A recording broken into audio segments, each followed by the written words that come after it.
নমস্কাৰ স্বাগতম জনাইছো স্মাৰ্ট এডুকেশ্যন ইউটিউব চেনেলটোলৈ বিভিন্ন কম্পিটিটিভ এক্সামৰ বাবে জেনাৰেল নলেজৰ 10টা গুৰুত্বপূৰ্ণ প্ৰশ্ন আলোচনা কৰিবলৈ ওলাইছো হে ভিডিঅটো স্কিপ নকৰাকৈ ভালদৰে চাব আৰু চেনেলটো সাবস্ক্ৰাইব কৰিব Which country is known as the land of festivals কোন দেশক the land of festival বুলি জনা যায় শুদ্ধ উত্তৰটো হ'ল ইণ্ডিয়া ইণ্ডিয়া বা ভাৰতক সাধাৰণতে দি লেণ্ড অফ ফেষ্টিভেল বা উৎসৱৰ ভূমি বুলি জনা যায় ইয়াৰ কাৰণ হৈছে ইয়াৰ ৰাজনৈতিক বৈচিত্ৰ্য আৰু বছৰৰ ভিতৰত বিভিন্ন ধৰ্ম আৰু সম্প্ৰদায় উদযাপন কৰা বহুতো উৎসৱৰ কাৰণে ভাৰতক দি লেণ্ড অফ ফেষ্টিভেল বুলি জনা যায় আৰু এই উৎসৱসমূহ ভাৰতীয় সংস্কৃতিৰ অবিচ্ছেদ্য অংগ যিয়ে ইয়াৰ ঐতিহ্য বিশ্বাস আৰু মূল্যবোধক প্ৰতিফলিত কৰি আহিছে Which country hosted 2017 World Petroleum Congress WPC International Conference কোনখন দেশে 2017 চনৰ বিশ্ব পেট্ৰলিয়াম কংগ্ৰেছ আন্তঃৰাষ্ট্ৰীয় সন্মিলন আয়োজন কৰিছিল উত্তৰটো হ'ল তুৰ্কী 2017 চনৰ বিশ্ব petroleum Congress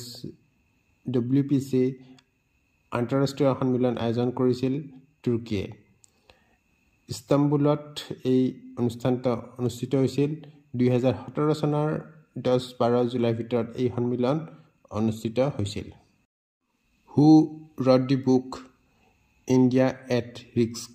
India at Risk নামৰ কিতাপখন কোনে লিখিছিল India at Risk নামৰ কিতাপখন লিখিছিল Jaswant Singhe Where is the International Court of Justice located? আন্তঃৰাষ্ট্ৰীয় ন্যায় বিচাৰ আদালত ক'ত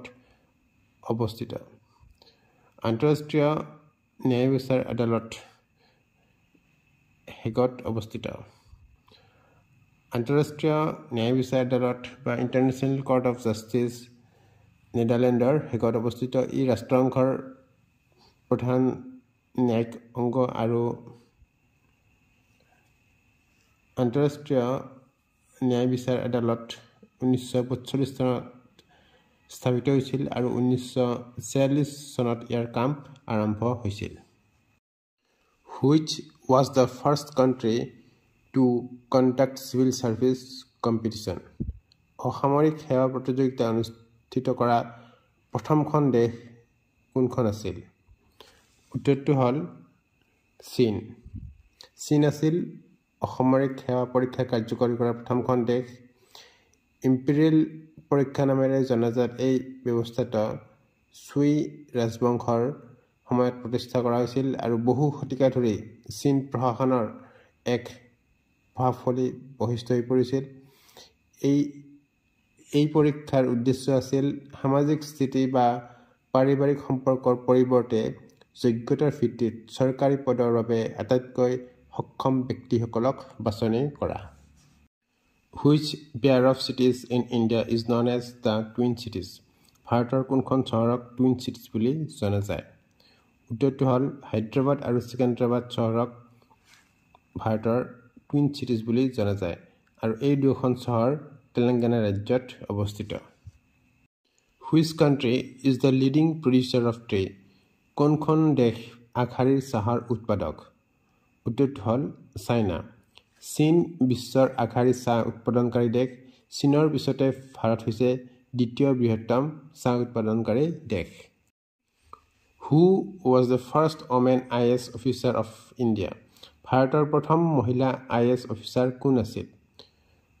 উত্তৰটো হ'ল আন্না ৰাজম মালহোত্ৰা ভাৰতৰ প্ৰথম IAS বিষয়া আছিল আন্না ৰাজম মালহোত্ৰা